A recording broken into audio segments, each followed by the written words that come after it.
joining us today for a very special Convo Fango. Today we are joined by the co-directors of the new anthology film, PHOBIAS. Yay! We've got Joe, Marty, Chris, and Jess. Hello, hello. Hey, thank you guys for coming to hang out today. Thank you for having us. Really?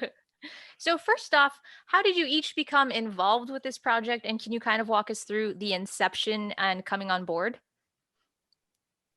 Should I take this Why don't one? you hit it off? Yeah. Well, it's really all because of me. No, I went to all my favorite filmmakers. Everybody here already knew Eric Fleischman at Defiant before we had these kinds of conversations. Chris and Joe had already made movies with him. Marty made Rise right after. We did Phobias, but went to my good friends who are the filmmakers that I most admire, and asked everybody if they might be down to do something like this. And then we really went through the process together. We worked with Radio Silence to go through lists and lists of phobias to come up with the idea to even base it around phobias, and then having all the filmmakers come up with the ones that spoke most to them, and then kind of curating it from there to try to make it feel like a good smattering of all our genuinely real personal anxieties. But yeah, it started out of there. It started out of my friendship and admiration for the group. Nice. All right, you guys have anything to add to that? That was the nicest thing Yes. you ever said. Absolutely. No, I mean, I think, like Marty and Chris, you guys had a similar story. Once Jess and Eric approached us about building out potentially individual films for your particular phobia, I myself started thinking of a couple different phobias that I would want to tackle, some that were, more outlandish than others. And then the one that we ended up on, I think we all kind of brought a couple ideas to the table, and we all got excited about particular ones that we could tell that director was most excited about. I think we just organically felt out what was working for everybody. And so for me, I landed on robophobia, which I guess would be a fear of generally robotics, and more specifically AI, and which is, I guess, I don't know for you guys if your fears are your fears. For me, like, I happen to love technology, so it was very ironic for me. I happen to have a love relationship with it, and it is fascinating, just as terrifying as it is. So it was an interesting topic for me to cover. What about you guys?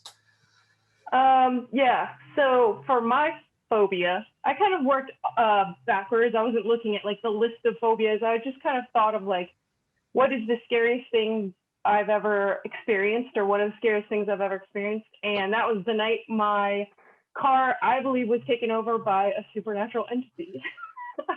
I was dropping my ex-boyfriend. I think I told you guys this, maybe not, but I was dropping my ex-boyfriend off at the LAX airport in the middle of the night because he was going to do a red eye. And as soon as he left the car, I felt something sitting in my back seat. I felt like needles in the back of my neck. And I was like, oh my God, something's in the car with me right now. What the hell? I've never felt like that before, ever. Kept driving, went on the 405 North, and all of a sudden that feeling was getting stronger and stronger. And my brand new car, I had just bought it, started acting on its own. The lights were going in and out. The radio channels were changing on its own. It was speeding up, then slowing down, then speeding up. And I thought I was going to die. And I was crying and screaming and just like, God, please help me. Whatever this is, please leave me. And I finally got to pull the car over, and I was just like, please, God, please help me, help me. And then after a while praying, I felt it leave. And it never happened again. My car never did that again. It was the craziest thing ever. But I was like, I'm going to take this incident. And, it kind of, now when I get in my car at night, I'm really scared. I feel like I always check the back. I'm always like, oh my God, please, I need someone to drive with me, because I always feel like that could happen again. I hate that story so much. Like, what the hell? Terrifying. What? You still driving the same car? I am. Well, not as much anymore, because we don't really need cars in the pandemic. So But like that's your vehicle of like Yes, that's your car. yes, Okay. yes, I'm yes. cool. Okay. I mean, I check my back seat It left also, it. but like it's more for like urban legends, like just like a random dude in my back seat that's gonna slash my Achilles or something, not for Exactly. like that reason. Exactly. I'm afraid of the Jeez. unseen and the seen. So. That's awful. I What didn't about- realize that segment was based on a true story. So Yes. Not the killing the old man part. I did not do that. Yeah. He's like, there's Well, also an old we don't man in my know trunk. I mean, even if it did happen, she can't exactly tell. right? I was like, I don't know if I Exactly. believe that. Yeah. Obviously, you're No, gonna say that's no. fiction. You're not gonna admit that on camera, but Just okay. take it from the record. Exactly. Yeah, We all know sure. what happened. Inspired by true stories, right? Okay. It's a really specific ending. Yeah. Alright, how What about you, Chris? Yeah, I think I started with the concept first, and it was just going to be like a straightforward home invasion story, and then the phobia came after, I believe, to just think what made sense to line up with the concept. And remember, like the original, it was always a home invasion story of like teenagers breaking into a house, and I think originally it was supposed to be like an older man. It was kind of like the older man kind of had a weird backstory that the kids were getting revenge on for something, and they were not siblings or anything like that. They just broke into this guy's house for a revenge angle, and but then eventually it became a school teacher instead and a woman, and the kids became siblings, and the original title was called like Pedophobia, but it just didn't really seem to. It never fit. It never made. I don't know. It never really fit because they were like teenagers. They weren't like little kids or anything like that, so it just didn't really fit. So like a phobophobia was something that I just Googled, like, different phobias that might have like more of a specific definition. And I had never heard of a phobophobia before, but I was like, wow, that makes a lot of sense. Actually, that totally lines up with what this is. And I don't, well, this is like, going back a while, but I remember driving in the middle of the street and there was like a group of teenage kids all in the middle of the street, and it was a frightening image. They were just sort of like surrounding the neighborhood, like, blocking cars, just hanging out. And it was a terrifying image. And we couldn't get through them, like they had to, yeah, I mean, there's just, and also I feel like I have like the sense of humor of like a 15-year-old. So I haven't really evolved much as a human being when it comes to humor. So like that was my, but yeah, that was my reason. Nice. Humor of a 15-year-old. That's relatable for me. So. Yeah. Yes. Jess, you didn't specifically talk about your phobia, did you? Your segment? No, I didn't. Atelophobia. It means the fear of imperfection. So it was kind of fun to sort of find like my way into that idea. And Macy just running with it and doing such a great job. But yeah, just, I think like obviously, especially as a woman, anyone can relate to this, but comparison culture, especially today with social media, feeling like you're not good enough or trying to be better, or feeling like if only I had this thing, then maybe I'd be happy, or, that kind of a rat race cycle that can be so vicious and so negative. And kudos to Marty, because I feel like Marty's been such a positive force in my life in every way, including things like, I love you too, including things like, even just practicing gratitude, being grateful for all the unique things about us and all that we have, and trying to kind of explore this really kind of dark area, which, again, like sort of it is also tied into like super dark, like a little bit of like eating disorder and body image issues, body dysmorphia, and these things that, again, both men and women deal with so much.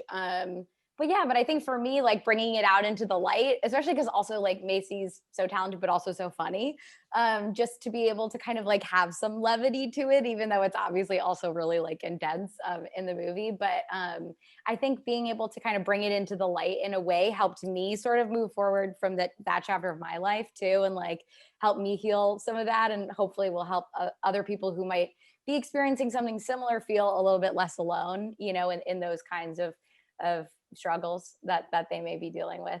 But yeah. Nice. Love that. Yeah. And for anyone who hasn't seen the movie yet, when she says Macy, she's talking about Macy Gray. Be Macy Gray. Be Macy Gray. You guys had a really cool cast on this, which it can be a really fun element of anthologies, is a really cool ensemble cast. So how did that really stellar cast come about? Lindsay Weissmuller. Yes. Our Yes. casting director. She's incredible. She's incredible. She cast all of our segments, and I mean, we gave her giant lists of people that, you know, we wanted to work with, and she went ahead and contacted every single one of them so that we could get the best cast possible. Nice. That's awesome. 1000%. There's also like a billion. Go ahead. No, I was just gonna say that there's so many people in the movie too. Like we have our main cast, and then I'm like, Mhm. poor Lindsay. Like, oh my god, we have like all of these smaller roles. Like, you know, and we're limited on our days and stuff. But she's amazing. Like, I don't know how she does what she does. It's incredible. Yeah. Sorry, Marty. Go ahead. For Joe's Leo Nam, he's incredible, and Joe had told me like his list of people that he wanted, and I happened to be in an event where he was like hosting it, and he was like interviewing me for something, and then I was like, oh my god, you'd be amazing if you were in our movie. And so we just did like the timing was like perfect on it, for us to like, you know, grab lunch and be like, are you interested? Because he's so incredible. I did not know you had that conversation with him, because I had a completely separate. Did you really? I met him like half a year prior to PHOBIAS. Oh, that's crazy! Incredible. He's and like, I have to do this movie. I think Leo must have been like, these guys were both conning me into this. Oh, that's crazy!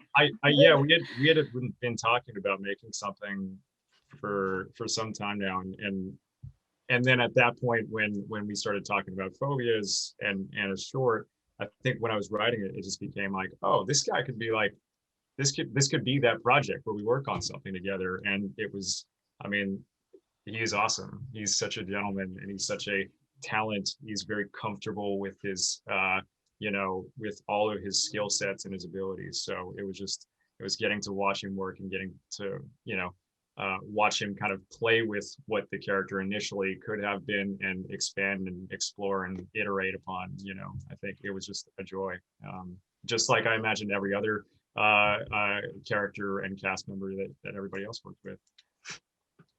Yeah, like Lauren Rogan, like she because she came from comedy, and like she came from like kind of a comedy acting and comedy writing, and but she had like a face for dramatic work. Like she really, I could see her doing dramatic work, and her stuff was always really grounded.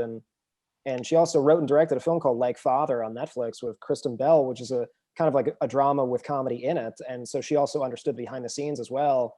So I just had a coffee with her, and that she was just really gung-ho and really wanted to go all the way with it, and wanted to sort of explore something new creatively. And yeah, she was super committed, and the kids were great too. They were all just super committed, and just were willing to go all the way with it. And so they were all extremely genuine, great people to work with, all of them. I was gonna say creepy as well. I was like, creepy. Yeah. Yes, they're creepy, yeah. They're all genuinely creepy. No, not what you're gonna say. Yes, yeah. And like with Hana May, it was awesome because it was really important for me to put an Asian American as the lead.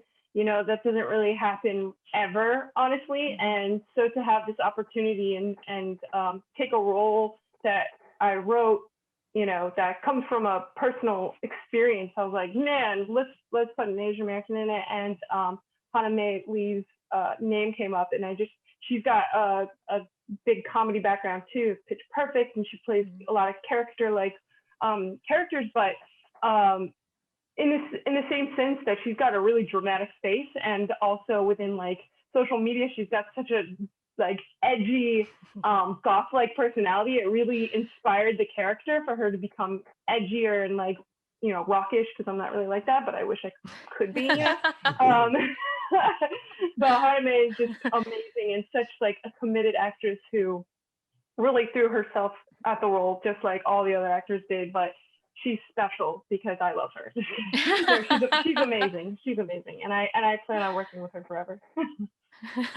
Forever. No, I love that. She's watching at home like, oh shit. I love you now, Hana May. We're coming for No, I love her, but yeah, I know her primarily from comedy roles and not starring roles, you know. Yeah. So it was really cool to see like this different element because she's just so fucking cool. Like she just has such a cool Yeah. like presence. And she's a Yeah. huge horror fan. Like, Is she Yeah. really? huge. Yeah, yeah. Oh, She that's knows, so she knows exciting. her stuff. Yeah. She recommends weird movies, and I love it. That's Mari, have you awesome. seen California? Have you seen Californication? Do you watch that show at all? Because Yeah. Haname, I just binged it through the pandemic, and like Yeah. she's in the last season, and she's probably in one of like the most hilarious episodes, and she's Oh my just She's God, all incredible. over that episode. She's great. She's incredible. She's in a Yeah. lot of stuff that you're like, wait a minute. Oh my God, I know you. You're in this. Holy crap. Babysitter. Yeah. Babysitter's awesome. Mhm. Oh, the Mhm. babysitter's great. Yeah, that's so Yeah. fun. Yeah. First time I watched that, I was like, "What the shit?" Like Yeah. Very unexpected. that, Very like break into the unexpected. second act when it literally is just like, "What the fuck?" And you're like, "Yeah, what the Yeah. fuck? I don't know what just happened. What is going on?" Yeah. So good. fun. So did you guys work on each other's projects, or was it like everyone did their own separate segment and then you came together to like do the wraparound and connect them all? Separate. Well, we did a lot of prep together. You know, we met, I want to say almost every day for a month, or maybe 5 days a week, a month, or each week, whatever. Anyway, so we met What is almost time? every day, Okay. kind of sitting down and prepping, because we shared the same crew. We had two DPs that we were kind of splitting, but we shared the same crew, so we wanted to have a really cohesive look. So we did a lot of camera tests together. We met with a production designer one together, wardrobe together, and then we split up really while shooting. Jess took the through line, and we did our individual pieces. We tried to like visit each other's sets, but we were pretty busy on our own individual kind of journeys. Well, and what was so exciting about getting to share and work with the same two cinematographers, the same production designer, was that you really can notice everybody's individualism in their work, that the same team was able to produce like slightly different micro expressions in how you would move the camera and how you would dress a set and how you would evoke or express what the individual director was trying to communicate. And I think that is what is most interesting from an experimental level, that we all have very different voices, but we're able to show that within the same palette, I guess, which is a lot of fun, I think, from a filmmaking standpoint, to kind of unpack and parse, the differences and the similarities, I know we had That's like a a lot great of. point. Sorry, go ahead, Chris. I remember like just having we had a lot of conversations just like just about overall tone, I think, like that. And obviously like the lenses that we use, the same camera, the crew, production design, all that dictated that. But that was like this, that was probably like the initial conversation, is like wanting to make sure that it all felt like a cohesive experience, that not the segments were just coming out of different movies completely, like that it all kind of felt like a cohesive movie. Felt like a summer camp a little bit, like which was, I think, especially now that this is the human interaction that we have right now, is that like it was so fun to quote unquote go to this place with the same team and work on your film, but other people are working on theirs as well. And, we get to come back at the end of the day and talk about, all right, what happened? Like, did this work? Did this not? What did you try out? Was it cool? It was absolutely a very, like, it felt like we were in a lab experimenting. Really fun. Yeah.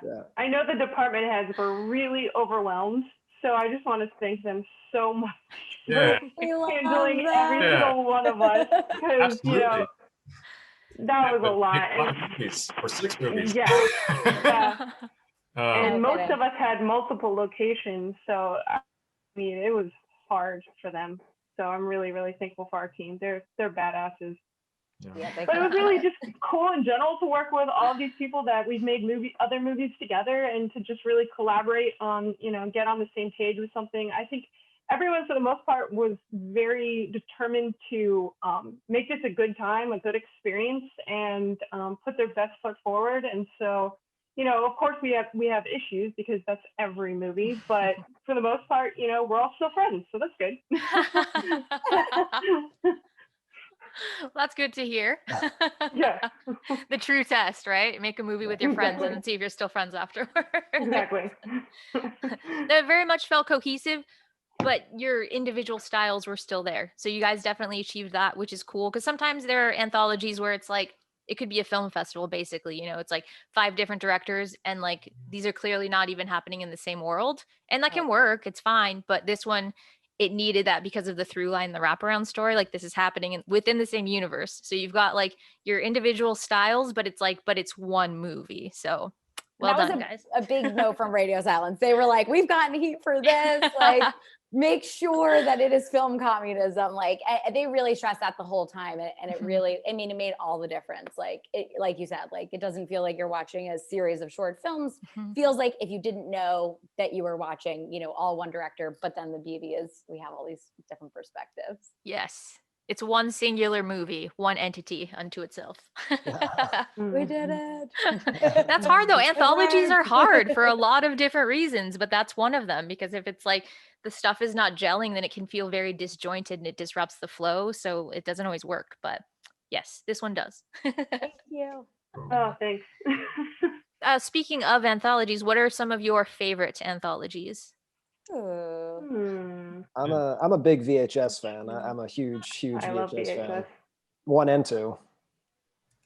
If you had to choose one think of or my two, which one would you favorite pick? one. You know, I love like the rawness of the first one, how it like looks so like grungy VHS. And there's a couple segments in that just blow my mind. Like Bruckner's segment is amazing, the succubus. But VHS 2, like that's the best one. like the alien abduction slumber party and the Gareth Evans segments, those are just like, the Gareth Evans segment is just like unreal. It's just unreal. So I have a tough time. I you know, probably VHS 1 just because of the rawness, but VHS 2 is amazing. Okay. Yeah. Okay. Think of my favorite. I love XX. I mean, it's obviously a different style than ours. It feels more individual, but in that movie, like, just again having a bunch of horror shorts from female directors is just like, wow, this is awesome, you know? So I definitely much appreciate that movie. I'm very glad that it's out there, and I need to rewatch it. It's been a Did that minute. inspire But you it's to so be like, good. all right, let's do a kick-ass anthology? Yeah, for sure. Absolutely. Yeah. Like all the different array of perspectives in that movie is so fun. Like, and just having all those ladies' voices, I'm all about it. It's so good. Awesome. I have 2. Well, I mean, I guess the first, I wouldn't say maybe at this point in our world, I would say I watch anymore, but I did love Black Mirror. Okay. Don't watch it anymore So for good. obvious reasons. I don't think that, I think that real life is more dramatic than television at this point. But, you know, I did love that topically for my short, that it dealt with the paranoias and fears of different kinds of technologies. You know, I think especially today more than ever, especially as we're having this Zoom, there's a lot of implications of the app of Zoom, you know, with our likeness being captured, and even you know, apps like Clubhouse that I'm very much enthused by, like our voices are very much captured. And I've met some of these guys that make these deep faking applications, and those are, it's so interesting to see behind the curtain, because they are just normal people that tried to create something interesting. Their goal wasn't to be, you know, nefarious or anything like that, but like the way that somebody wants to suddenly use that application can suddenly have so many drastic implications. This has nothing to do with an anthology at this point, so I'm gonna get to my second one. We're in technology now. We're in technology. It ties into your segment, though. Absolutely. So I also love Death and Robots. I think from a technical standpoint, because I think it's pushing the bar of a lot of different artistic styles. So whereas like not all the films are, they are all so different, and that's why it works, you know, because like they just go after every different kind of animated art style, and I love it. It's like just cool to see, you know, big splashes of different expressions. So nice. I agree. I love both of those so much. And also, to add on top, I really like the Field Guide to Evil. There's some of those. I don't know if anyone saw it. Anyone? It's really The interesting. Field It's Guide like, to Evil? yeah, it's on I'm Hulu. about And to watch Okay, I it. need to but write there's that a down. lot. It's just folklore all over the world, and it's really cool because some of them are like you just don't know, what country they're in, what language they're speaking, but there's such interesting, like original kind of stories that tie into their culture. So I really enjoy that. That's pretty cool. I'm really actually surprised that that's not tapped into more often because, like, every culture, we all have these different mythologies and things that we grew up hearing and urban legends and stuff. And there's like so much stuff, like so much material out there. And then I'll see Yep. something from a different culture that I've never heard of. And I'm like, that is scary as shit. Like, if I was Exactly. 5 years old and somebody told me that, I would just like, I don't know. I don't even know. Exactly. Well, it's coming. So. Okay. Field Guide to Evil. Okay. Yeah. I'll have to check that out. All right. You guys have anything else to add? Anything else you want to mention? Just that people should definitely check out the movie. Yes. I got a fun story. I mean, like we shot by where Marty, I think, adds a little bit of mystique from her, I guess, like the haunting in her personal life. I think like what we experienced on set for mine, we shot in a hotel in downtown, and at the time I lived a couple blocks away from it. When so I would just walk to set, and like when we would get there, I think there was an eeriness to the place that it felt as if we were there was a very heavy presence. There were very sickly halls and dark lights, and there was a lot of texture to the walls already that was not done by our department. And so I think like you wonder at 3 a.m, like when you hear the bumps in the night, like where are we? Like what hall did we enter, and what has happened on this hall? And though my story has nothing to do with ghosts per se, like there was definitely always that feeling on the back of your neck. And it doesn't I don't find it ironic that I watched the Cecil Hotel documentary a couple of weeks ago. Oh no. So I lived on Main and 6th. I didn't know that I was literally walking by this hotel for the Oh my entire God, you time I didn't lived in know? downtown without What? any understanding of the history. Oh And my I'm just God. like, it's almost Wow. bizarre and strange to shoot something that has a horror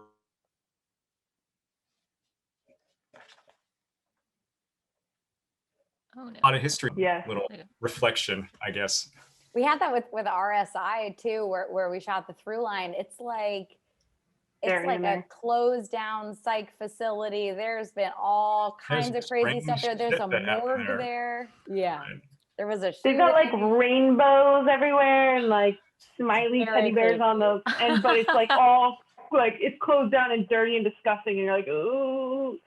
It's got juju. Very creepy in there.